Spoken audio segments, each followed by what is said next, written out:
To eco shorts. तो आज की क्लास में हम कुछ क्वेश्चंस करेंगे नॉर्मल रेजिडेंट और डोमेस्टिक टेरिटरी के ऊपर, ताकि जो हमारे कंसेप्ट हैं नॉर्मल रेजिडेंट और डोमेस्टिक टेरिटरी के वो थोड़े और क्लियर हो जाए। तो आज की क्लास स्टार्ट करें। आप वैसे ही करेंगे कि मैं पहले आपको 10 to 15 सेकेंड्स दूंगी जिसमें आपको आंसर करना है, उसके बाद मैं बताऊंगी क्वेश्चन और उसका आंसर। तो स्टार्ट करें। तो पहला क्वेश्चन हमारा ये है, जल्दी से करके बताओ कि इसका आंसर ट्रू है या फॉल्स है।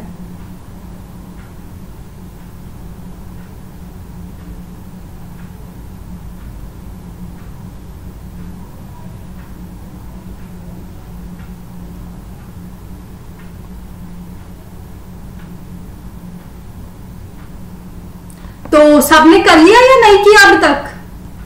आई होप कि सबने कर लिया होगा।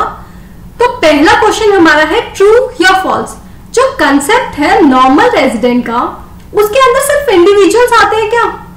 याद है नॉर्मल रेजिडेंट की डेफिनेशन? नॉर्मल रेजिडेंट की डेफिनेशन कहती है कि नॉर्मल रेजिडेंट एक इंडिविजुअल या इंस्टीट्यूशन होता है जिसको हमारी कंट्री में काफी टाइम हो गया और उसका इकोनॉमिक इंटरेस्ट भी हमारी कंट्री में है। तो नॉर्मल रेजिडेंट के अंदर दो चीजें आती है, इंडिविजुअल भी और इंस्टीट्यूशन भी। तो इसका आंसर क्या हो गया? फॉल्स। अब नेक्स्ट क्वेश्चन है ये, तो जल्दी से करके बताओ इसका आंसर ट्रू है या फॉल्स।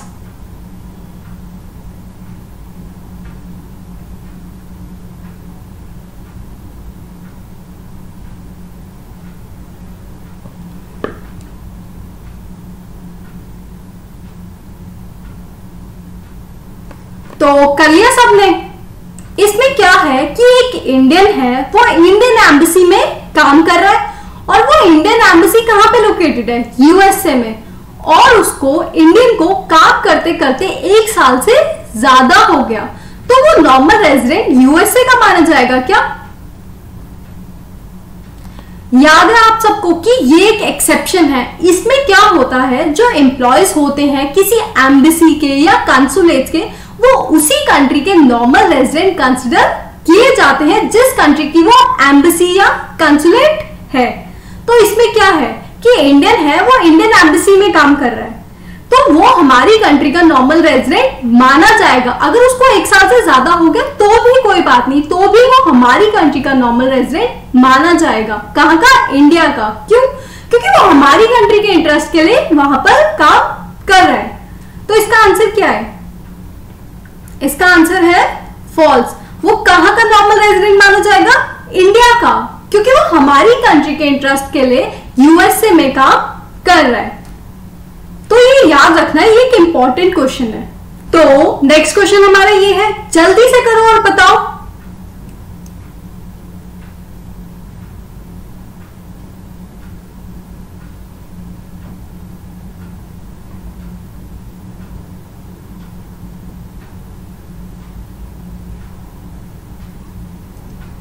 तो कर लिया सबने?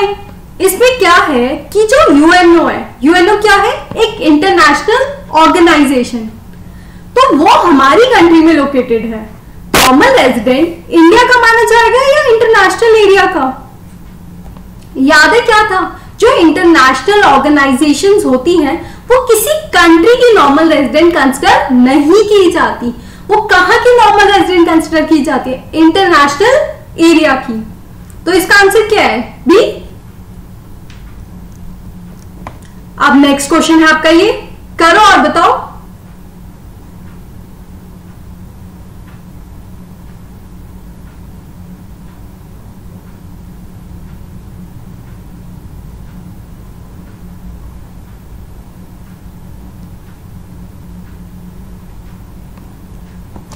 तो कर लिया सबने?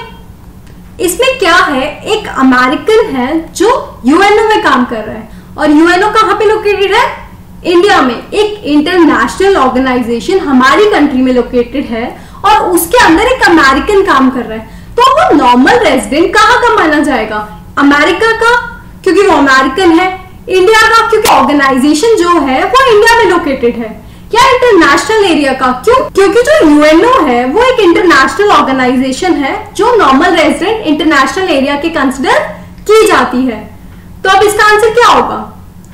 अगर आपको याद है तो हमने पढ़ा था जो एम्प्लॉयज होते हैं ना इंटरनेशनल ऑर्गेनाइजेशन के, वो उस कंट्री के नॉर्मल रेजिडेंट कंसिडर किए जाते हैं जहां से वो बिलोंग करते हैं, जहां पे वो काम कर रहे हैं उसके नहीं, जहां पर वो बिलोंग करते हैं। अब ये अमेरिकन है जो यूएनओ में काम कर रहा है, बट ये बिलोंग कहां से करता है? अमेरिका से। तो ये कहां का नॉर्मल रेजिडेंट कंसिडर किया जाएगा? अमेरिका का। तो इसका आंसर क्या हो गया? ए। अब नेक्स्ट क्वेश्चन करके बताओ जल्दी।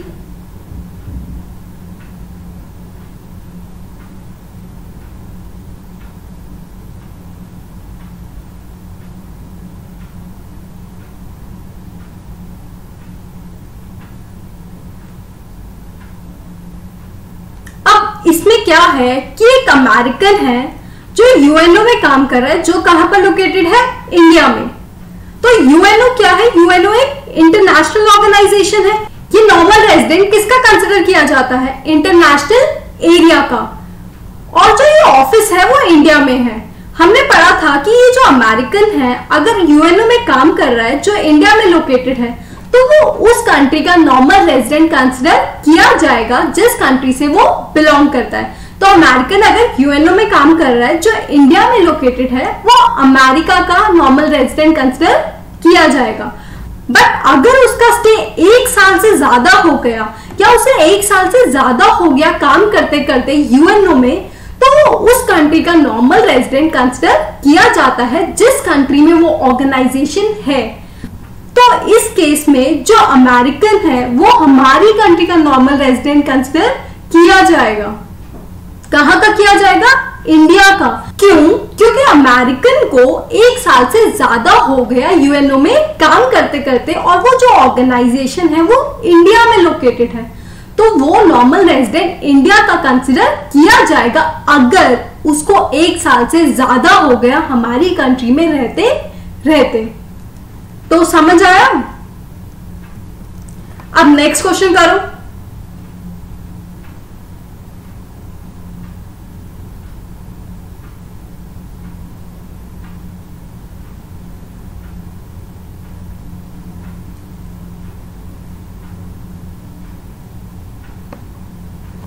अब इसमें क्या है, एक कंपनी है जो इंडिया में है और उसका ओनर जो है ना वो जापानीज है, तो वो हमारी डोमेस्टिक टेरिटरी का पार्ट माना जाएगा या नहीं माना जाएगा?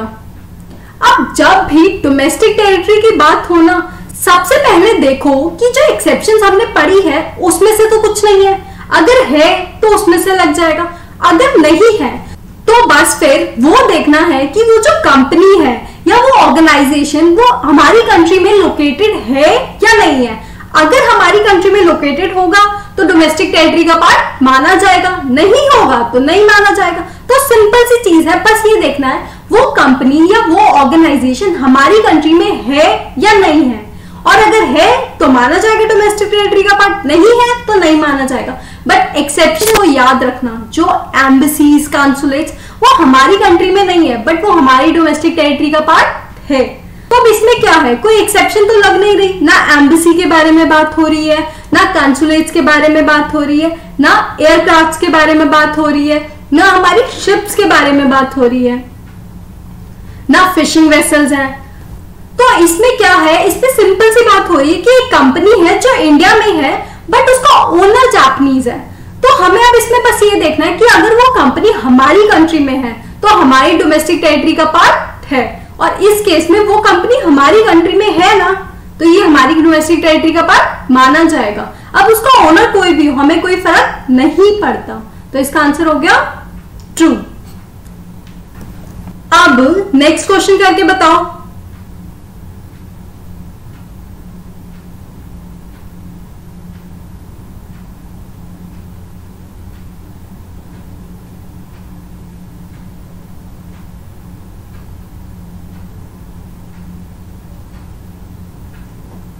कर लिया सबने या नहीं किया अभी तक? अब इसमें क्या है कि स्टेट बैंक ऑफ इंडिया की एक ब्रांच है जो रशिया में है, तो वो हमारी डोमेस्टिक टेरिटरी का पार्ट माना जाएगा या नहीं माना जाएगा? अब जो ये ब्रांच है कहां पे लोकेटेड है, हमारी कंट्री में लोकेटेड है? नहीं है ना, तो हमारी कंट्री के डोमेस्टिक टेरिटरी का पार्ट नहीं माना जाएगा। तो इसका आंसर क्या हो गया? फॉल्स। ध्यान रखना इसमें कोई एक्सेप्शंस नहीं है, इसलिए हम सिर्फ ये देख रहे हैं कि वो चीज हमारी कंट्री में फिजिकली प्रेजेंट है या नहीं है। अगर है तो हमारी डोमेस्टिक टेरिटरी का पार्ट है, और नहीं है तो नहीं है। अब आपका नेक्स्ट क्वेश्चन ये है, करो जल्दी से।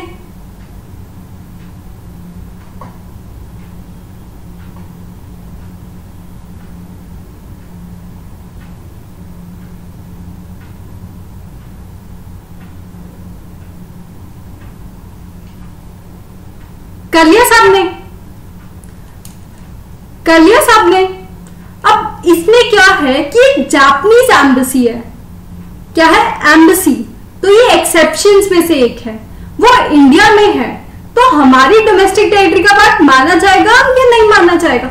अब इसमें हम ये नहीं देखेंगे कि हमारी कंट्री के अंदर है या नहीं है।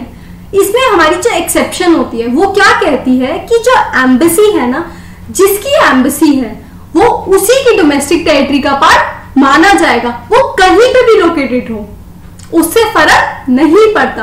अब ये जापानीज एम्बेसी है, चाहे हमारी कंट्री में है, वो डोमेस्टिक टेरिटरी का पार्ट किसका माना जाएगा? जापानीज का, इंडिया का नहीं। तो ये डोमेस्टिक टेरिटरी ऑफ इंडिया का पार्ट नहीं है, तो इसका आंसर क्या हो गया? फॉल्स। तो नेक्स्ट क्वेश्चन करो और बताओ।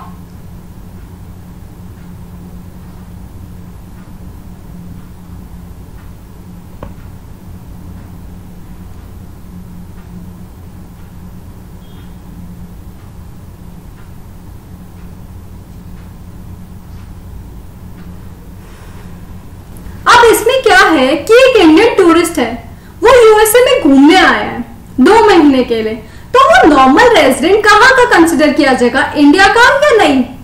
अब वो जो इंडियन टूरिस्ट है वो सिर्फ घूमने के पर्पज से गया, उस इंडिविजुअल का इकोनॉमिक इंटरेस्ट यूएसए में नहीं है, वो बस घूमने गया और वापस आ जाएगा, तो वो नॉर्मल रेजिडेंट हमारी कंट्री का माना जाएगा, मतलब इंडिया का। तो इसका आंसर क्या हो गया? जो इंडियन टूरिस्ट है अगर कोई घूमने गया है तो भी वो नॉर्मल रेजिडेंट इंडिया का ही माना जाएगा, तो इसका आंसर हो गया ट्रू।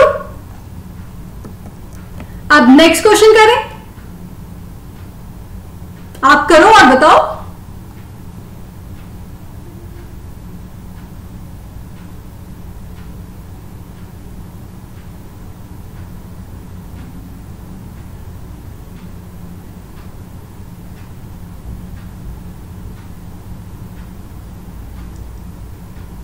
आई होप कि सबने कर लिया होगा। अब इसमें हमें बताना है कि ये पॉसिबल है क्या कि एक पर्सन सिटीजन किसी और कंट्री का है बट रेजिडेंट किसी और कंट्री का है? तो इसका आंसर यस है या नो? तो ये पॉसिबल है या नहीं है? याद है हमने पढ़ा था कि एक पर्सन सिटीजन किसी और कंट्री का हो सकता है और रेजिडेंट किसी और कंट्री का हो सकता है। जैसे कि मान लो कि एक पर्सन है, वो अमेरिका में पैदा हुआ, तो अगर वो अमेरिका में पैदा हुआ तो पैदा होने पर ऑटोमेटिकली उसको सिटीजनशिप वहां की मिल जाएगी, तो वो सिटीजन कहां का हुआ? अमेरिका का।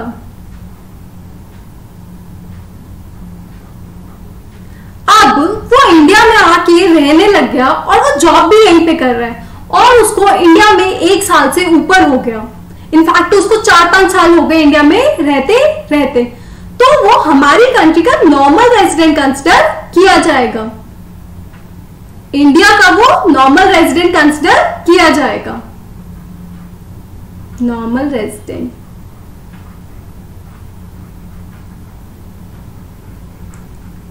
वो इंडिया का नॉर्मल रेजिडेंट कंसिडर क्यों किया जाएगा? क्यों? क्योंकि वो हमारी कंट्री में 1 साल से ज्यादा रह रहा है और उसका इकोनॉमिक इंटरेस्ट भी हमारी कंट्री में है। तो इसका आंसर क्या हुआ? ट्रू या फॉल्स? ट्रू। ये पॉसिबल है कि एक पर्सन सिटीजन किसी और कंट्री का है और रेजिडेंट किसी और कंट्री का है। So thank you guys, next class में कुछ और कंसेप्ट्स करेंगे। So stay tuned, take care, bye.